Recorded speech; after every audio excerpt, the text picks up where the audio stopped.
Doctor ortho Ayurvedic oil and capsule. अब दर्द भी घुटने टेकेगा।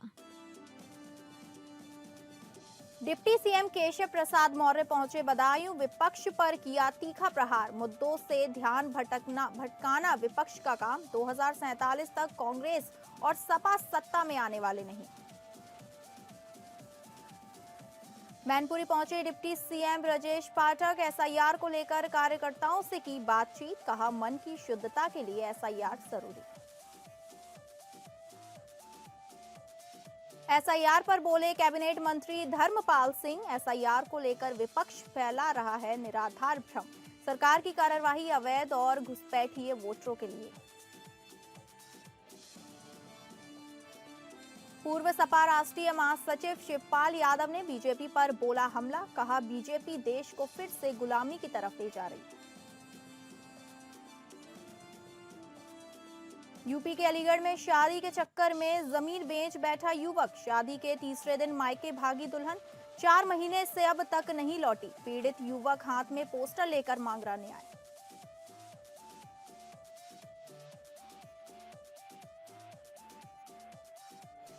नमस्कार, आप सभी का बहुत बहुत स्वागत है उत्तर प्रदेश बुलेटिन में और मैं हूं आपके साथ अंकिता सिंह। बुलेटिन की शुरुआत करते हैं। उत्तर प्रदेश सरकार के डिप्टी सीएम केशव प्रसाद मौर्य बदायूं पहुंचे। डिप्टी सीएम ने भाजपा नेताओं और कार्यकर्ताओं से मुलाकात की, अधिकारियों के साथ समीक्षा बैठक कर योजनाओं के बारे में जानकारी ली और लंबित मामलों को निपटाने का निर्देश दिया। साथ ही प्रेस वार्ता कर सवालों के जवाब देते हुए विरोधी पार्टियों पर हमला बोला। उन्होंने कहा 2047 तक कांग्रेस और सपा सत्ता में आने वाले नहीं हैं। दौरान कांग्रेस अखिलेश यादव सहित विरोधी नेताओं पर तीखा प्रहार किया। उन्होंने कहा विपक्ष सदन नहीं चलने दे रहा, जरूरी मुद्दों से ध्यान भटकाना विपक्ष का काम सिर्फ काम रह गया है। देश में कांग्रेस और प्रदेश में सपा यह सोच ले कि 2047 तक वह सत्ता में नहीं आने वाले हैं। अखिलेश यादव से हुई बिहार चुनाव के दौरान मुलाकात पर कहा कि वह मुझे लड्डू खिलाने की बात कर रहे थे, लेकिन आज तक उन्होंने लड्डू नहीं खिलाए हैं। 2024 लोकसभा चुनाव के बाद समाजवादी पार्टी जो उत्तर प्रदेश में हमारी प्रतिद्वंदी पार्टी बनी हुई थी, वह अहंकार के आकाश में पहुंच गई। लेकिन जैसे ही 2024 लोकसभा चुनाव के बाद हरियाणा विधानसभा, महाराष्ट्र विधानसभा, दिल्ली विधानसभा और अभी हाल ही में बिहार विधानसभा चुनाव में भारतीय जनता पार्टी और हमारे गठबंधन की जीत हुई है, तब से समाजवादी पार्टी की हालत खराब हो गई है। और हम पूरे विश्वास से बदायूं की धरती से कह करके जा सकते हैं कि 2027 में हम 2017 से बड़ी विजय प्राप्त करेंगे। जनता डबल इंजन सरकार के कार्यों से खुश है। डिप्टी सीएम ब्रजेश पाठक आज मैनपुरी पहुंचे, जहां उन्होंने एसआईआर मतदाता पुनरीक्षण को लेकर पार्टी कार्यकर्ताओं व नेताओं के साथ समीक्षा बैठक की। उन्होंने मीडिया से बात करते हुए कहा कि एसआईआर मतदाता सूची को पारदर्शी व साफ सुथरा बनाने का जरिया है। जैसे योग शरीर की सफाई के लिए जरूरी है, वैसे ही लोकतंत्र की शुद्धता के लिए एसआईआर अहम है। पाठक ने झूठे आरोप लगाने वालों को अड़े हाथों लिया और कहा कि एसआईआर कोई नई बात नहीं है, आजादी के बाद कई बार यह हो चुका है। उनका कहना था कि विपक्ष सिर्फ चुनाव हारने का बहाना ढूंढ रहा है। उन्होंने स्पष्ट किया कि सरकारी मतदाता सूची में केवल सही सच मतदाता ही शामिल होंगे। फर्जी या अवैध प्रविष्टियों को हटाया जाना तय है। भारतीय जनता पार्टी का मानना है कि मन की शुद्धता के लिए योग और लोकतंत्र की शुचिता के लिए एसआईआर बहुत जरूरी है। एसआईआर कोई पहली बार नहीं हो रहा है, ये आज़ादी के बाद कई बार, संविधान लागू होने के बाद कई बार हो चुका है। लेकिन विपक्षी दल जो हो हल्ला मचा रहे हैं वो केवल अपना मुंह छिपाने के लिए, फेस सेविंग के लिए कह रहे हैं। बिहार में आरजेडी के गुंडा राज को, जंगल राज को जनता ने नकार दिया। 20 बरस कंटिन्यूअस नीतीश जी के नेतृत्व में एनडीए की सरकार वहां चल रही है और यही हाल उत्तर प्रदेश का भी है। उत्तर प्रदेश में समाजवादी पार्टी के गुंडा राज, जंगल राज को प्रदेश के लोग कभी स्वीकार नहीं करेंगे। माननीय प्रधानमंत्री नरेंद्र मोदी जी की गरीब कल्याण योजनाओं ने जन जन का भरोसा जीता है और उत्तर प्रदेश सरकार में योगी जी के लॉ एंड ऑर्डर ने जनता की उम्मीदों पर खरा उतरने का काम किया है। बरेली में मीडिया से बातचीत के दौरान कैबिनेट मंत्री धर्मपाल सिंह ने विपक्ष पर तीखा हमला बोला। उन्होंने कहा कि एसआईआर को लेकर विपक्ष निराधार भ्रम फैला रहा है, जबकि सरकार की कार्यवाही केवल अवैध और घुसपैठिए वोटरों को हटाने के लिए है। मंत्री ने कहा कि एसआईआर का विरोध करने वालों के पैरों तले जमीन खिसक रही है, क्योंकि पारदर्शी जांच से उनका राजनीतिक आधार कमजोर हो रहा है। धर्मपाल सिंह ने वंदे मातरम को लेकर बयान देने वालों को भी घेरा। उन्होंने कहा कि वंदे मातरम का विरोध करने वालों को भारत से प्रेम नहीं हो सकता, क्योंकि यह राष्ट्र वंदना भारत की एकता और अखंडता का प्रतीक है। पहले तो मैं एसआईआर का विषय स्पष्ट करना चाहता हूं कि एसआईआर है क्या। एसआईआर है बहुत महत्वपूर्ण विषय ये कि मतदाता सूची को अपडेट करना, मतदाता सूची को अद्यतन बनाना।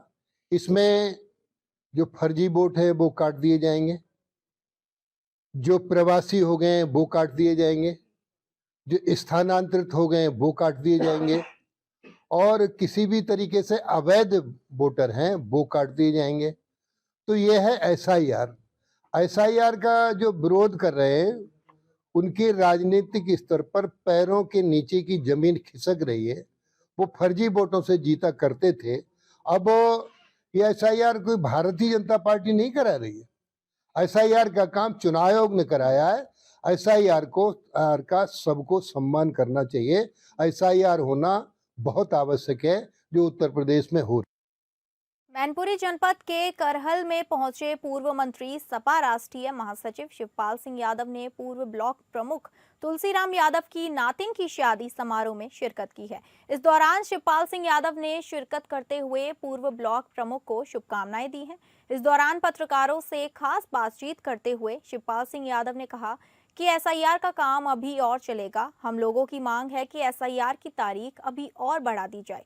इतनी जल्दी प्रपत्र पत्र नहीं भरे जा सकते। उन्होंने बताया कि यह घुसपैठियों के नाम पर इनका वोट काटने का प्रयास है। राष्ट्रीय महासचिव शिवपाल सिंह यादव ने सोनिया गांधी की नागरिकता को लेकर कहा कि बीजेपी सही काम करती है। बीजेपी विपक्ष और ना ही संविधान को मानती है, सभी संस्थाओं पर कब्जा है, लोकतंत्र को नहीं मानती है। पूरे देश से जनता की सरकार नहीं है, यह केवल सभी जगहों पर कब्जा करके देश को फिर से गुलामी की ओर ले जा रही है। भ्रष्टाचार, महंगाई और बेरोजगारी पर कुछ कहती नहीं है। यह सिर्फ पूंजीपतियों को देखती है और उनके ही इशारों पर चलती है।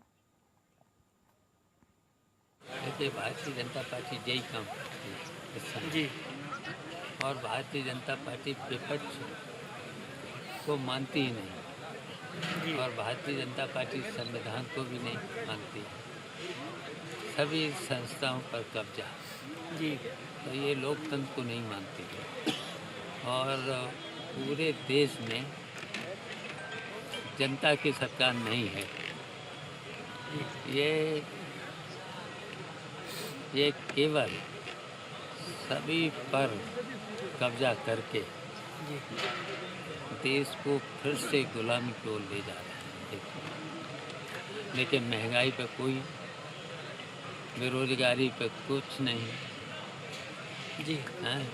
और यहाँ कितनी परेशानी है किसानों को जी, गरीबों को, उस पर कोई, केवल ये पूंजीपतियों को, तो पूंजीपतियों के सारे से सरकार चलती है। उत्तर प्रदेश में अवैध रूप से रह रहे विदेशी नागरिकों, खासकर रोहिंग्या और बांग्लादेशी घुसपैठियों को लेकर योगी सरकार काफी सख्त दिखाई दे रही है। प्रदेश स्तर पर चलाए जा रहे अभियान के बीच राजधानी लखनऊ में भी रोहिंग्या और बांग्लादेशी घुसपैठियों की पहचान की जा रही है। लखनऊ की मेयर सुषमा खरकवाल खुद इस अभियान का नेतृत्व कर रही हैं। सुरक्षा और सतर्कता को लेकर भी विशेष जागरूकता अभियान चलाया जा रहा है। बीते कुछ दिन में हजरतगंज गंज और आसपास के बाजारों में व्यापारियों से मुलाकात कर योगी की पार्टी के नाम से मुख्यमंत्री योगी आदित्यनाथ का संदेश सीधे उन्हें सौंपा जा रहा है। पत्र में राज्य सरकार द्वारा अवैध रूप से निवास कर रहे घुसपैठियों के खिलाफ चल रहे अभियान और नागरिकों की सुरक्षा जिम्मेदारी से जुड़े महत्वपूर्ण निर्देशों का उल्लेख है। इसी कड़ी में महापौर ने गुरुवार को भूतनाथ मार्केट में अभियान चलाया। एपीएन न्यूज से बातचीत करते हुए महापौर सुषमा खरकवाल ने लोगों से अपील करते हुए कहा कि किसी भी संदिग्ध व्यक्ति को बिना पहचान सत्यापन के काम पर न रखें। घरेलू कामकाज, दुकान, गोदाम या किसी भी व्यापारिक गतिविधि में नियुक्त किए जाने वाले व्यक्ति का डॉक्यूमेंट वेरिफिकेशन अनिवार्य रूप से किया जाए। सुषमा खरपाल जी, सबसे पहले ये बताइए कि जो योगी की पार्टी है क्या संदेश है? इसमें स्पष्ट लिखा है कि बांग्लादेशी रोहिंग्यों के लिए हम लाल कारपेट न बिछाएं। इनको बाहर करना है, इनको देश से बाहर करना है। ये लगातार आप अभियान चला रही हैं, आप खुद सक्रिय हैं और लगातार बीते कई दिनों से आप लगातार मैदान में हैं। मैं अभियान चला रही हूँ और जनता को जागरूक कर रही हूँ, क्योंकि जनता जो निर्णय ले लेती है उस निर्णय के आगे सबको खड़ा होना पड़ता है। सफाई कर्मियों की अगर बात करें नगर निगम में, तो जो बिजलाल है आपके सभा सांसद हैं भाजपा के, उन्होंने ये कहा था कि बड़ी संख्या में जो रोहिंग्या और घुसपैठिया बांग्लादेशी वो नगर निगम में सफाई कर्मचारी के तौर पर धीरे धीरे सब सफाई कर्मचारी जा रहे हैं। 160 एक दिन चले गए थे, सबकी जांच हो रही है और जिन्होंने आसाम का आधार भी बनाया है उस आधार की भी जांच हो रही है। तो जो ये नगर निगम के कर्मचारी जो गायब हुए, जो 160 चले गए हैं, क्या उनके खिलाफ कोई कार्रवाई की जाएगी, उनको ट्रेस किया जाएगा? जी, तो ये आप देख सकते हैं कि सुषमा खरपाल जी लखनऊ की किस तरह से सक्रिय है पूरी तरह से, और न सिर्फ सक्रिय है बल्कि योगी की जो पार्टी है उसको भी वो अलग आप देख सकते हैं। जबकि हमारा अभी एक पर्चा है जिसमें स्पष्ट तौर पर लिखा गया है कि बांग्लादेश में जो घुसपैठिए हैं उन पर वैसे लगाम लगानी है, उनको ट्रेस करना है, उनको पकड़ा जाना है। और मुख्यमंत्री योगी आदित्यनाथ ने निर्देश दिए हैं कि डिटेंशन सेंटर लाया जाएगा, जहाँ पर उनको रखा जाएगा और फिर उनको डिपोर्ट किया जाएगा। इस क्रम को आगे लगातार इस पर कार्रवाई की जा रही है और स्पष्ट तौर पर ये दिखाई दे रहा है। Anand Singh, APN news. रामपुर में एसआईआर प्रक्रिया के दौरान कैसे छुपाने के मामले में पूरे प्रदेश में पहली एफआईआर रामपुर के थाना सिविल लाइंस में दर्ज हुई है। फिलहाल यह मुद्दा तूल पकड़ता हुआ दिखाई दे रहा है। आप कांग्रेस सांसद संजय सिंह और कांग्रेसियों ने एफआईआर को गलत बताया है और जिला प्रशासन से इसे रद्द करने की मांग की है। रामपुर के जिलाधिकारी अजय कुमार द्विवेदी ने एसआईआर पर एफआईआर के मुद्दों पर इसके कारणों को लेकर बड़ी बात तय कर डाली है। डीएम ने एपीएन से बातचीत में कहा कि एसआईआर प्रक्रिया अपने अंतिम चरण में है। जो भी जहां रह रहा है उसका वहीं पर वोट बनेगा। उनका फॉर्म 6 और विदेश में रह रहे भारतीयों को फॉर्म 6A के तहत प्रक्रिया अपनानी होगी। जिस एफआईआर का मुद्दा उठाया जा रहा है उनके द्वारा तथ्यों को छुपाया गया है। इसी कारण महिला और उनके विदेश में रहने वाले 2 बेटों के खिलाफ एफआईआर दर्ज हुई थी। फिलहाल इस पूरे प्रकरण की जांच चल रही है। जो भी तथ्य निकल कर सामने आएंगे उस पर नियम अनुसार कार्रवाई की जाएगी।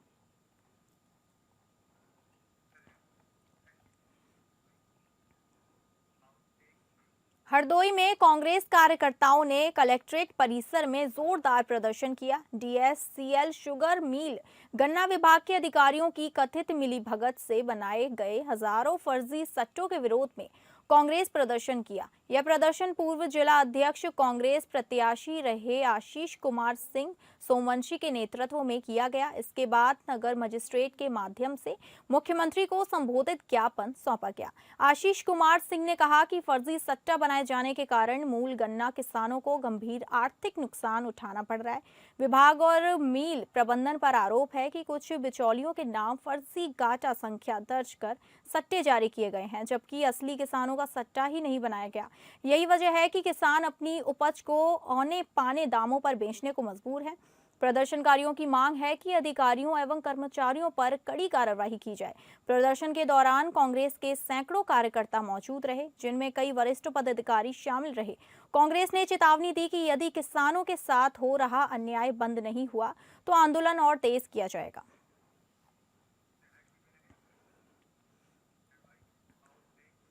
लखनऊ में नगर निगम ने अवैध कब्जों के खिलाफ बड़ी कार्रवाई की है। भौसेरा गांव में करोड़ों की सरकारी जमीन को मुक्त कराया गया है। नगर आयुक्त के निर्देश पर नगर निगम की टीम, राजस्व विभाग और पुलिस बल संयुक्त रूप से मौके पर पहुंचे। टीम ने भूमाफियों द्वारा किए गए अवैध कब्जे को हटाया, जबकि इस दौरान कुछ लोगों ने विरोध भी किया। नगर निगम का कहना है कि सरकारी जमीन पर अवैध कब्जा किसी भी हाल में बर्दाश्त नहीं किया जाएगा और अभियान लगातार जारी रहेगा। लखनऊ के भौसोरा गांव में नगर निगम की टीम ने गाटा संख्या 282 और 283 पर चल रहा अवैध कब्जा हटाया। करीब 0.422 हेक्टेयर में फैली यह जमीन लगभग 12 करोड़ रुपए की बताई जा रही है। निगम यहां एनिमल केयर सेंटर बनाने की तैयारी कर रहा है, लेकिन लंबे समय से भूमाफियों और प्रॉपर्टी डीलरों ने इसे कब्जा करके रखा है। कार्यवाही के दौरान कुछ महिलाओं ने निगम और पुलिस टीम पर पथराव करने की कोशिश की। हालांकि पुलिस बल ने स्थिति को तुरंत नियंत्रण में ले लिया।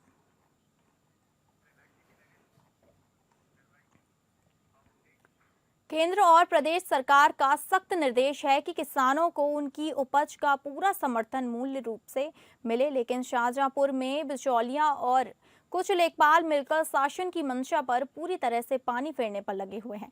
मामला तहसील तिलहर गांव के धर्मपुर कंजा निवासी आकाश गुप्ता ने फर्जी तरीके से पंजीकरण कराकर धान का विक्रय किया था तथा तहसील पोवाया में गांव सरौरा निवासी विचित्र गुप्ता ने फर्जी पंजीकरण कराकर धान का विक्रय किया था, जिसकी शिकायत एडीएम प्रशासन रजनीश मिश्रा को व्हाट्सएप और फोन के माध्यम से मिली। उन्होंने इसकी जांच एडीएम न्यायिक से कराई। जांच में पता लगा कि लेखपाल अंशु बाजपेयी और लेखपाल आशीष कुमार ने दस्तावेजों की गहनता से जांच न करके गलत तरीके से हेराफेरी कर सत्यापन कर दिया था। जांच में फर्जी पंजीकरण कर धान विक्रय करने का आरोप सही पाने पर एडीएम प्रशासन रजनीश मिश्रा ने लेखपाल आशीष कुमार और लेखपाल अंशु बाजपेयी को निलंबित कर दिया है।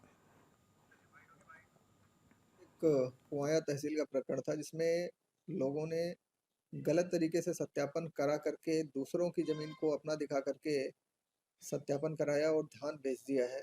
इसी प्रकरण में तहसील पुआया के बंडा थाने में कल एक एफआईआर पंजीकृत कराई गई है 3 लोगों के विरुद्ध और गलत तरीके से सत्यापन करने वाले लेखपाल को निलंबित किया गया है। उसी प्रकार से एक तिलहर का प्रकरण था जिसमें गलत तरीके से लेखपाल द्वारा सत्यापन किया गया है, उसमें लेखपाल को निलंबित किया गया है और जिसने गलत तरीके से अपना धान बेचा है उसके विरुद्ध भी अभी हम जांच कर रहे हैं और जांच करके उसमें भी विधिक कार्रवाई कराएंगे। जहां देवरिया जिला औद्योगिक केंद्र यानी कि डीआईसी की भूमि को फर्जी दस्तावेजों के आधार पर अपने नाम कराने में सहयोग देने के आरोप में पूर्व आईपीएस अधिकारी अमिताभ ठाकुर को देवरिया सीजीएम कोर्ट में पेश किए जाने के बाद न्यायिक हिरासत में जेल भेज दिया गया है। परिजनों के अनुसार अमिताभ ठाकुर लखनऊ से दिल्ली की ओर जा रहे थे। रास्ते में शाहजहांपुर के पास 10 से 15 सिविल कपड़ों में मौजूद लोगों द्वारा उन्हें ट्रेन से उतार लिया गया। काफी खोजबीन के बाद परिवार को जानकारी मिली कि एसओजी और पुलिस टीम ने उन्हें देवरिया में दर्ज एक पुराने भूमि घोटाला मामले में गिरफ्तार किया है। मुकदमा अपराध संख्या 10/121 सन 2025 आइडिया नीचे कर भैया, जो कोतवाली थाने में दर्ज है, जिसके संजय शर्मावादी मुकदमा है और उन्होंने ये मुकदमा दर्ज कराया था। उस आधार पर अमिताभ ठाकुर और उनकी पत्नी श्रीमती नूतन ठाकुर के ऊपर एफआईआर 419-20, 467, 468, 471, 34, 120B में दर्ज हुआ था और आज वह न्यायालय गिरफ्तार करके लाए गए थे, जिनका सीजीएम न्यायालय में रिमांड प्रस्तुत किया गया था। न्यायालय ने अभियोजन ने अपनी बहस की और उस आधार पर न्यायालय ने उसको दोषी पाते हुए उनका रिमांड स्वीकृत करके उन्हें जेल भेज दिया। पूर्व आईपीएस अमिताभ ठाकुर को पुलिस ने हिरासत में लेकर देवरिया न्यायालय में पेश किया है। पेशी के दौरान अमिताभ ठाकुर ने गंभीर आरोप लगाया है, वहीं बताया है कि मेरी कभी भी हत्या हो सकती है और इसमें यूपी के मुख्यमंत्री को भी इसमें साजिश रचने की बात कही है। आपको बताते चले कि पूर्व आईपीएस अमिताभ ठाकुर पर एक मुकदमा भी दर्ज है जो देवरिया के सदर कोतवाली क्षेत्र में दर्ज है। उसी के आरोप में आज पुलिस ने पूर्व आईपीएस अमिताभ ठाकुर को गिरफ्तार कर देवरिया के सीजीएम कोर्ट में पेश किया है और कड़ी सुरक्षा के बीच ले जाया गया है। बताते चले कि देवरिया का सीजीएम कोर्ट ने भी 14 दिन के लिए रिमांड पर जेल भेज दिया है। APN news Amit Rajpal, Deoria. महाराजगंज में कड़ाके की ठंड के बीच जिला प्रशासन पूरी मुस्तैदी से राहत कार्यों में जुटा हुआ है। इसी क्रम में डीएम ने देर रात शहर के विभिन्न क्षेत्रों में औचक निरीक्षण किया। ठंड से बचाव के लिए की गई व्यवस्थाओं का जायजा लेते हुए उन्होंने स्पष्ट कहा कि अलाव व्यवस्था में किसी भी प्रकार की कमी बर्दाश्त नहीं की जाएगी। डीएम अचानक शहर के कई स्थानों पर पहुंचे और अलाव की स्थिति देखी। उन्होंने अधिकारियों को निर्देशित किया कि भीषण शीतलहर में आमजन को हर संभव राहत मिलनी चाहिए। जरूरत पड़ने पर अलाव की संख्या और बढ़ाने और इसकी लगातार मॉनिटरिंग करने को कहा। इसके बाद डीएम सीधे जिला अस्पताल पहुंचे, जहां उन्होंने आपातकालीन व्यवस्था, वार्डों और इलाज की गुणवत्ता का निरीक्षण किया। मरीजों और तीमारदारों से बातचीत कर उनकी समस्याएं जानी।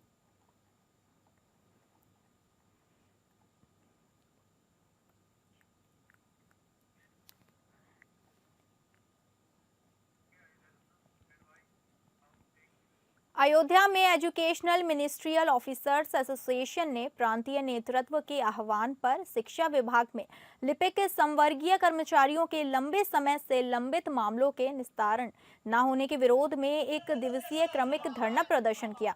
जानकारी के अनुसार प्रांतीय नेतृत्व द्वारा 18 सूत्री मांगों को लेकर पूरे प्रदेश में संगठनों द्वारा आंदोलन चलाया जा रहा है। इसी क्रम में अयोध्या मंडल के पदाधिकारियों, एसोसिएशन के अध्यक्ष आनंद यादव, मंडलीय अध्यक्ष हरिकृष्ण श्रीवास्तव, मंडलीय सचिव रामविलास यादव सहित अन्य सदस्यों ने जिलाधिकारी कार्यालय परिसर में धरना देकर अपनी मांगों को रखा।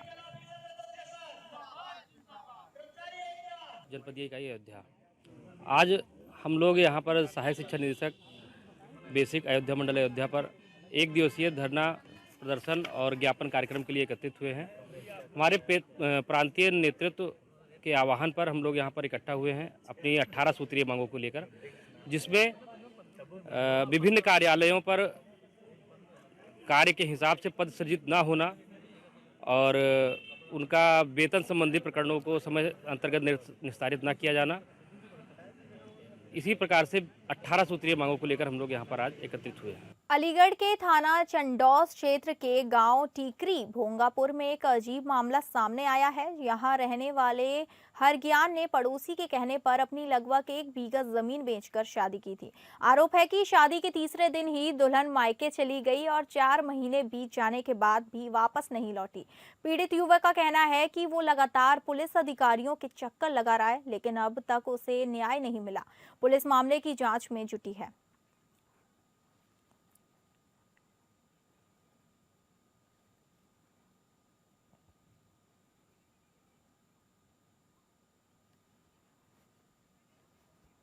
साथ ये हुआ है, हमारे गांव के केहर सिंह, पप्पन और रीना ने शादी करवाई थी। बोले हमारे पिताजी करवाते हैं, नया आवास अहमदगढ़ थाना।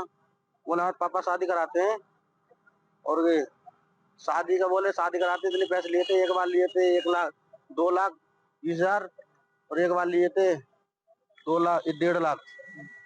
शादी का झाका देकर 1 दिन के लिए आई थी वो, मतलब 1 दिन के लिए आई थी। 3 दिन बाद उसको लेने आया उसका जिसने वो शादी कराई थी नएबास वाले ने, उसको लेकर चला गया। उसकी माँ बीमार है, उसके बाद वो नहीं आई है। मैंने जमीन बेची थी सर। कितनी?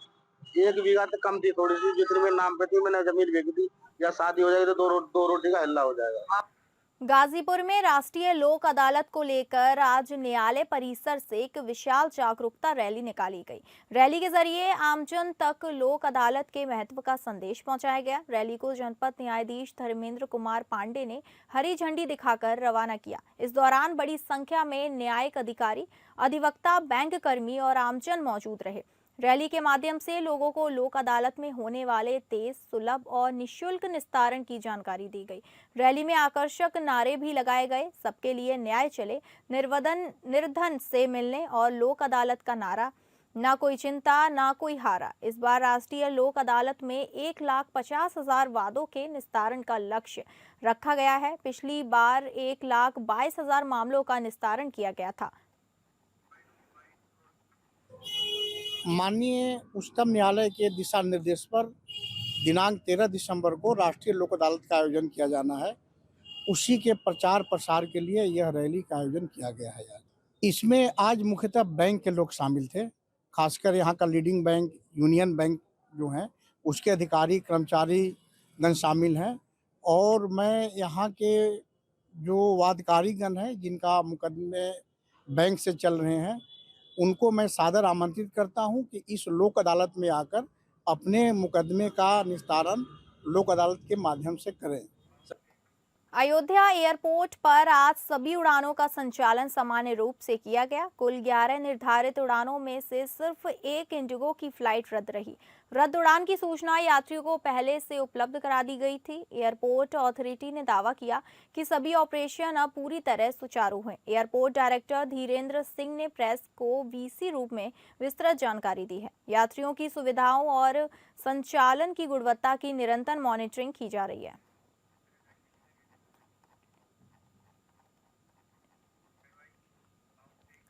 चित्रकूट पुलिस ने सफलता हासिल की। पुलिस ने 5 बाइक सवार बदमाश को गिरफ्तार कर लिया है। घटना तब की है जब बाइक सवार बदमाशों ने किसान के 1,90,000 रुपए लूट कर फरार हो गए थे। बीते दिन किसान जितेंद्र अपना धान बेचकर ट्रैक्टर में बैठकर ड्राइवर के साथ अपने घर जा रहे थे। तभी रास्ते में बाइक सवार 5 बदमाशों द्वारा पीड़ित किसान जितेंद्र के साथ मारपीट कर 1,90,000 रुपए लूट लिए गए थे।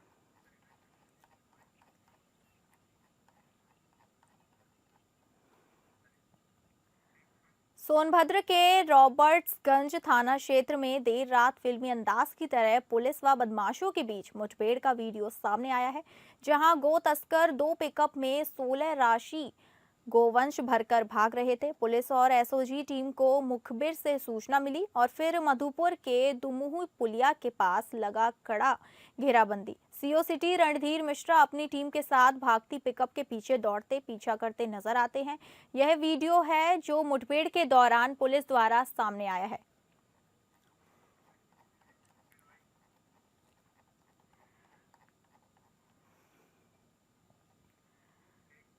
मथुरा थाना गोविंद नगर क्षेत्र में उस वक्त सनसनी फैल गई जब 55 वर्षीय एक व्यक्ति का शव फंदे से लटका हुआ मिला।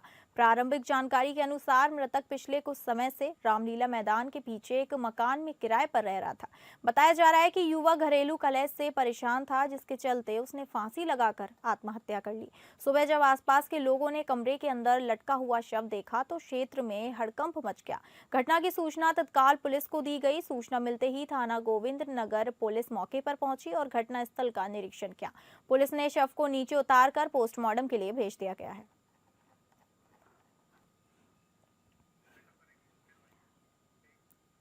फिलहाल उत्तर प्रदेश बुलेटिन में बस इतना ही। नमस्कार।